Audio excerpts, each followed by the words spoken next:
Europe 1. Le grand direct des médias, Jean-Marc Morandini. Le feu média du jour, c'est ce rapprochement entre Canal+ et beIN Sport. Vous le savez, on vous en parle depuis plusieurs jours. La chaîne cryptée serait prête à signer un très gros chèque pour devenir le distributeur exclusif de beIN Sport. Jérôme Miladitchenko, bonjour. Bonjour, Jean-Marc. Vous êtes notre expert média. Ce qu'on a envie de savoir ce matin, au-delà de l'enjeu économique, c'est quelles conséquences pour nous, téléspectateurs? Alors à l'antenne, d'abord pas de changement. Le rapprochement entre les deux meilleurs ennemis du PAF, c'est une alliance économique, c'est un accord de distribution, ce n'est pas un rachat. Ça signifie en clair que Canal+ et beIN resteront des entités bien distinctes, qu'elles garderont leur dispositif d'antenne en l'état, mais surtout qu'elles conserveront les droits sportifs qu'elles ont acquis, chacune de leur côté, et notamment sur le football, le nerf de la guerre dans la lutte pour la diffusion du sport.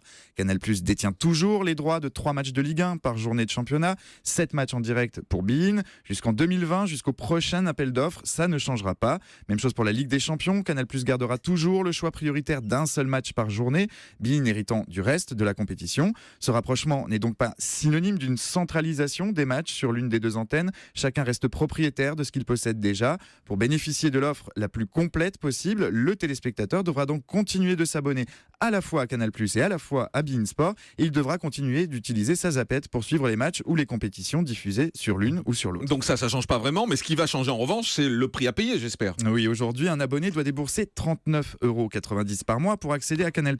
Quand un abonné à beIN Sport dépense 13 € par mois. Si vous êtes totalement accro au sport et que vous avez souscrit aux deux, vous faites l'addition, ça porte votre facture mensuelle à 53 €. Avec ce rapprochement, ça devrait changer et plutôt dans le bon sens pour une fois.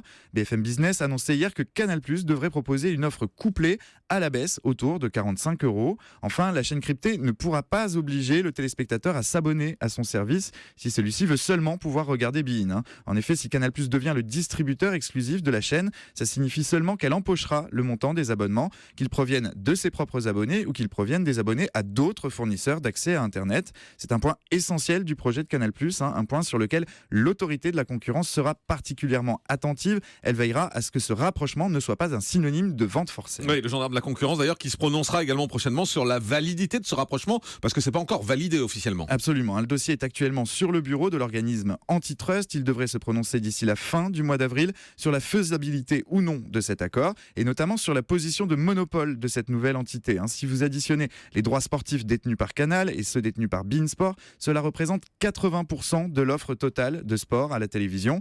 Une situation qui inquiète les fédérations sportives, notamment, qui négocient leurs droits avec les diffuseurs et qui craignent la fin d'une surenchère effrénée qui remplissait généreusement leur caisse jusqu'ici.